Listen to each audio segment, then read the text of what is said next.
Hello everyone, welcome back. तो आज जो हम चैप्टर स्टार्ट करने वाले हैं वो है आईसीएसई बोर्ड की क्लास 10th की बायोलॉजी की बुक का चैप्टर जिसका नाम है द सर्कुलेटरी सिस्टम। तो सबसे पहले हम आज जानते हैं कि भाई बॉडी फ्लूइड्स क्या होते हैं, और उसमें भी हम पहले देखते हैं कि फ्लूइड का मतलब क्या होता है। तो फ्लूइड का मतलब होता है दैट कैन फ्लो इजीली, यानी कि जो इजीली मूव कर सके, इजीली फ्लो कर सके, अगर उसको प्रॉपर कंडीशन मिलती है उसको बोलते हैं फ्लूइड। और जब ये फ्लूइड मूव करता है, ट्रैवल करता है या सर्कुलेट होता है, तो इसके अंदर जो भी कंपोनेंट्स प्रेजेंट होते हैं इस फ्लूइड के साथ साथ वो कंपोनेंट्स भी एक जगह से दूसरी जगह तक फ्लो करते हैं। अब बॉडी फ्लूइड क्या होता है? जो भी फ्लूइड्स हमारी बॉडी के अंदर प्रेजेंट होते हैं उनको हम बोलते हैं बॉडी फ्लूइड। तो बॉडी फ्लूइड्स के टाइप कौन कौन से होते हैं? सबसे पहला टाइप है ब्लड। ब्लड कहाँ कहाँ पे प्रेजेंट होता है? ये हमारे हार्ट में प्रेजेंट होता है, और हार्ट के अलावा जितनी भी ब्लड वेसल्स होती है, ब्लड वेसल्स में क्या क्या आता है? Arteries, veins and capillaries. यहाँ पे यानी कि ब्लड वेसल्स में और हार्ट में प्रेजेंट होता है ब्लड। ये एक टाइप का फ्लूइड है। उसके अलावा जो दूसरा टाइप है फ्लूइड का वो है लिम्फ। और ये लिम्फ कहाँ प्रेजेंट होता है? ये प्रेजेंट होता है लिम्फेटिक वेसल्स में या लिम्फ वेसल्स में, और इसके अलावा लिम्फ ऑर्गन्स में। लिम्फ ऑर्गन्स के एग्जाम्पल हैं स्प्लीन एंड टॉन्सिल्स। तो लिम्फ कहाँ पे प्रेजेंट हुआ? लिम्फ होता है लिम्फेटिक वेसल्स में और लिम्फ ऑर्गन्स में प्रेजेंट। इसके अलावा जो तीसरा टाइप है वो है टिश्यू फ्लूइड। टिश्यू फ्लूइड, जैसे इसमें वर्ड में ही मतलब नाम आ रहा है टिश्यू। टिश्यू मतलब हमारी बॉडी में देखो बहुत सारे टाइप के टिश्यूज प्रेजेंट होते हैं, और टिश्यू जो होता है वो किससे मिलके बनता है? वो ग्रुप ऑफ सेल्स से मिलके बनता है। तो यानी कि जो जितने भी सेल्स होते हैं वो ग्रुप बना लेते हैं और एक तरीके से एक टिश्यू बनाते हैं। उन सेल्स के बीच में जो स्पेस प्रेजेंट होता है, खाली एरिया प्रेजेंट होता है, जिसको हम कैविटीज भी बोल सकते हैं, तो उस स्पेस के अंदर जो फ्लूइड प्रेजेंट होता है उसको हम बोलते हैं टिश्यू फ्लूइड। इसके अलावा एक और कैटेगरी होती है, वो है नॉन सर्कुलेटिंग फ्लूइड्स।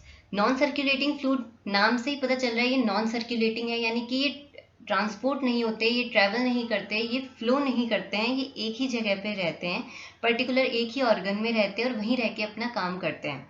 इसके एग्जाम्पल क्या है? इसका एग्जाम्पल है साइनोवियल फ्लूइड। और ये साइनोवियल फ्लूइड कहाँ प्रेजेंट होता है? ये हमारे जो स्केलेटल जॉइंट्स होते हैं, जो हड्डियों के जो ये जॉइंट्स होते हैं, वहाँ पे जो खाली एरिया, जो कैविटीज प्रेजेंट होती है, उसमें प्रेजेंट होता है साइनोवियल फ्लूइड।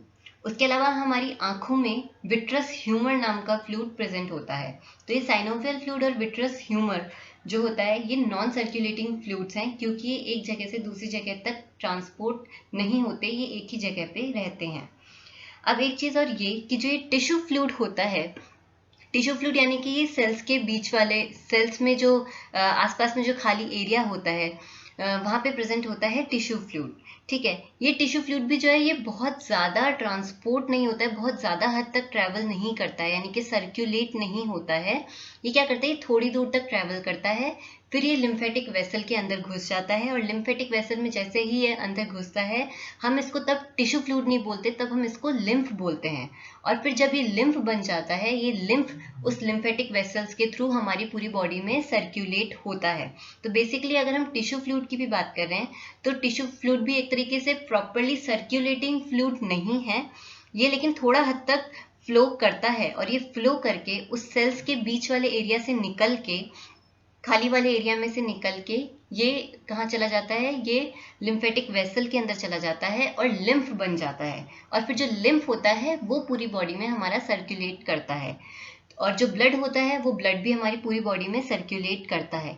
इसलिए अगर हम हमारी बॉडी में बात करें सर्कुलेटिंग फ्लूइड्स की, तो हमारी बॉडी में मेनली दो ही सर्कुलेटिंग फ्लूइड है, वो है एक ब्लड और दूसरा है लिम्फ। टिश्यू फ्लूइड को हम प्रॉपरली सर्कुलेटिंग फ्लूइड की कैटेगरी में नहीं डालते हैं।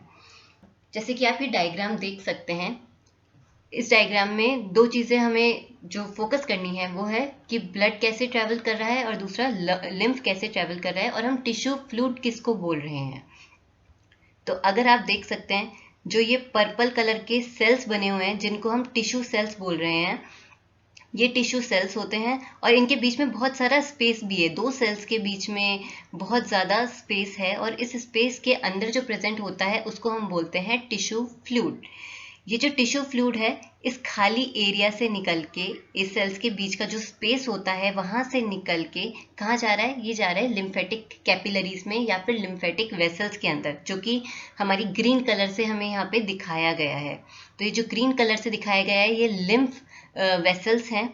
तो बेसिकली सबसे पहली चीज क्या है, जो टिश्यू फ्लूइड है इस खाली स्पेस में से, सेल्स के बीच में जो स्पेस प्रेजेंट है वहां से निकल के थोड़ा सा फ्लो करके ये लिम्फेटिक वेसल के अंदर घुस रहा है।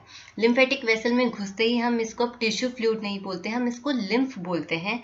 और अब ये लिम्फ की फॉर्म में इस ग्रीन कलर का जो ये वेसल्स दिखाया गया है इसके अंदर, यानी कि लिम्फेटिक वेसल के अंदर लिम्फ ट्रेवल करेगा। ठीक है। और इसके अलावा अगर आप देख रहे हैं कि ये जो ब्लू कलर वाला पार्ट है, ये ब्लू कलर जो है इसको बोला गया है यहाँ पे वेन्स, और जो ये रेड कलर का है इसको बोला गया है आर्टरीज। इन दोनों में यानी कि वेन्स में और आर्टरीज में कौन ट्रेवल कर रहा है? इनके अंदर ट्रेवल कर रहा है ब्लड। सो क्या होता है, जो आर्टरी है इसको रेड कलर से दिखाया है और रेड का मतलब है ऑक्सीजनेटेड ब्लड। मतलब क्या है कि जो हार्ट है, हार्ट से ऑक्सीजनेटेड ब्लड आर्टरीज के थ्रू ट्रेवल करेगा और डिफरेंट टिश्यूज तक जाएगा।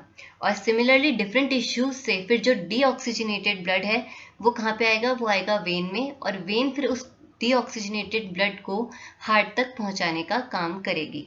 तो इस तरीके से ऑक्सीजनेटेड ब्लड आर्टरी के थ्रू ट्रेवल करता है और डिफरेंट बॉडी पार्ट्स तक जाता है, और डिफरेंट बॉडी पार्ट्स से डीऑक्सीजनेटेड ब्लड जो है वो वेन्स के थ्रू हार्ट तक जाता है। तो इस तरीके से ब्लड जो है वो ट्रांसपोर्ट हो रहा है। तो अभी हमने इस डायग्राम के थ्रू ये देखा कि टिश्यू फ्लूइड क्या होता है और वो कैसे लिम्फ में कन्वर्ट होता है, और जो लिम्फ है वो लिम्फेटिक वेसल के अंदर ट्रेवल करता है, और जो ब्लड है वो आर्टरीज और वेन्स के थ्रू ट्रेवल करती है। इसके बारे में, मतलब टिश्यू फ्लूइड के बारे में, लिम्फ के बारे में और ब्लड सर्कुलेशन के बारे में हम इसी चैप्टर में आगे डिटेल्स में पढ़ेंगे। ठीक है। लेकिन एक चीज और जो यहाँ पे फोकस करना है वो ये कि यहाँ पे अगर आप देख रहे हो जो हमारा ब्लड है ये हमेशा क्लोज्ड वेसल्स के थ्रू ही ट्रेवल कर रहा है। मतलब अगर आर्टरीज है, वेन्स है, कैपिलरीज है, ये जो है ये क्लोज्ड ब्लड वेसल्स ही हैं। ठीक है। इसलिए हम इस टाइप के सर्कुलेटरी सिस्टम को क्लोज्ड ब्लड सर्कुलेटरी सिस्टम बोलते हैं। ठीक है। इसका एग्जाम्पल है ह्यूमंस, यानी कि हमारे अंदर जो है जो ब्लड होता है ये हमेशा ब्लड वेसल्स के थ्रू, जो कि एक बंद तरीके की ब्लड वेसल होती है, ब्लड वेसल्स के थ्रू ही ट्रेवल करता है। खाली कैविटीज जो प्रेजेंट होती है हमारी बॉडी में उसमें ब्लड नहीं जाता, हमेशा वेन्स, आर्टरीज और कैपिलरीज के थ्रू ही ट्रेवल करता है ब्लड। बट अगर आप ये वाला डायग्राम देख रहे हो, ये एक इंसेक्ट का डायग्राम है। इंसेक्ट में हम यहाँ पे ब्लड सर्कुलेटरी सिस्टम को देख रहे हैं।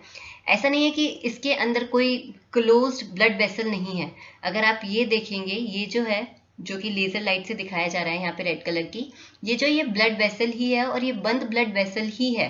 ठीक है। तो इसके अंदर भी ब्लड जो है वो ट्रेवल कर रहा है, बट यहाँ पे देखिए आप, यहाँ से ब्लड जो है फिर वो बाहर आ रहा है, यानी कि ब्लड वेसल से बाहर निकल रहा है, और फिर ये खाली कैविटीज जो कि बॉडी के अंदर प्रेजेंट है इंसेक्ट की, उस खाली कैविटी में भी फिर ब्लड जो है वो ओपनली ट्रेवल कर रहा है। इसलिए इस टाइप के ब्लड सर्कुलेटरी सिस्टम को हम बोलते हैं ओपन ब्लड सर्कुलेटरी सिस्टम, और इसका एग्जाम्पल है इंसेक्ट्स। अब बात आती है कि अभी हमने देख लिया कि ब्लड कैसे ट्रेवल हो रहा है, लिम्फ कैसे ट्रेवल हो रहा है, टिश्यू फ्लूइड किसको बोलते हैं, नॉन सर्कुलेटिंग फ्लूइड किसको बोलते हैं। तो यानी कि हमारी बॉडी में सर्कुलेटरी सिस्टम तो है, लेकिन बात यह कि हमारी बॉडी में सर्कुलेटरी सिस्टम की जरूरत क्या है, क्यों है, मतलब क्या चीजें हैं जो उसके थ्रू ट्रांसपोर्ट हो रही है। तो उसके बारे में अब हम देखते हैं कि हमारी बॉडी में इस ट्रांसपोर्टेशन की, इस सर्कुलेशन की, ब्लड, लिम्फ, इनके सर्कुलेशन की क्यों जरूरत होती है। तो सबसे पहली चीज तो न्यूट्रिएंट्स जो होते हैं उनको डिफरेंट बॉडी पार्ट्स तक पहुंचाने में ये ब्लड सर्कुलेटरी सिस्टम या लिम्फेटिक सर्कुलेटरी सिस्टम ही हमारी हेल्प करता है। अब क्या होता है, हमारी बॉडी में डाइजेस्टिव सिस्टम प्रेजेंट है, और डाइजेस्टिव सिस्टम का काम क्या होता है, जो फूड हमने खाया उसको डाइजेस्ट करना और उससे न्यूट्रिएंट्स, वाइटामिन्स वगैरह वगैरह जो है उसको एब्जॉर्ब करना। तो जब डाइजेशन हो जाता है फूड का, तो उसमें जितना भी फूड में न्यूट्रिएंट्स वगैरह प्रेजेंट होते हैं वो हमारी बॉडी ने एब्जॉर्ब कर लिए, पर हमारे डिफरेंट बॉडी पार्ट्स को न्यूट्रिएंट्स की जरूरत होती है।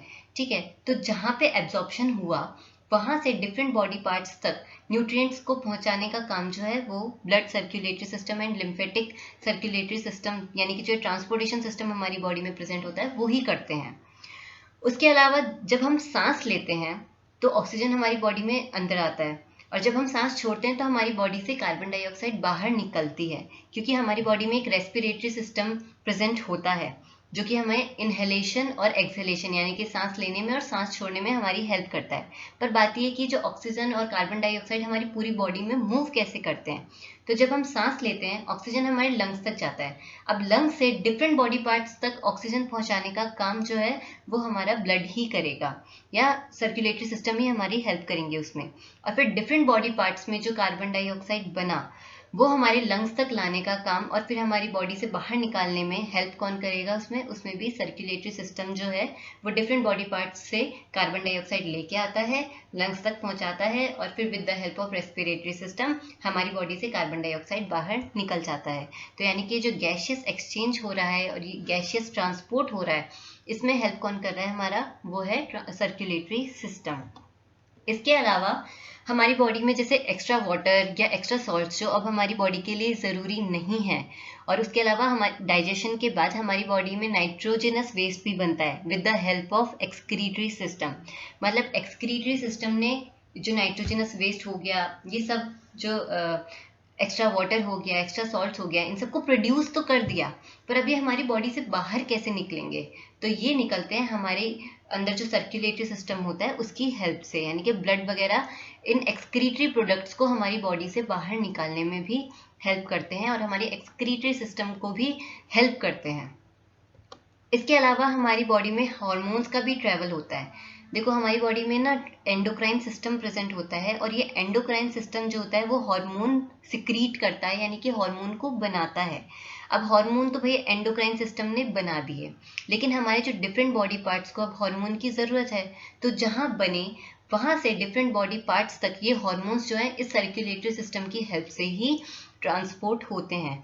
तो एक तरीके से देखा जाए जो ट्रांसपोर्टेशन सिस्टम है, जो सर्कुलेटरी सिस्टम है, यानी कि जो ये ब्लड और लिम्फ है, ये हमारी बॉडी में कितना इंपॉर्टेंट रोल प्ले कर रहे हैं, क्योंकि ये हमारी बॉडी में न्यूट्रिएंट्स को ट्रैवल करने में, गैसेस को ट्रैवल करने में, जितना भी ये वेस्ट प्रोड्यूस होता है उसके ट्रैवल में और हॉर्मोन्स के ट्रैवल में हेल्प करता है, वो है सर्कुलेटरी सिस्टम।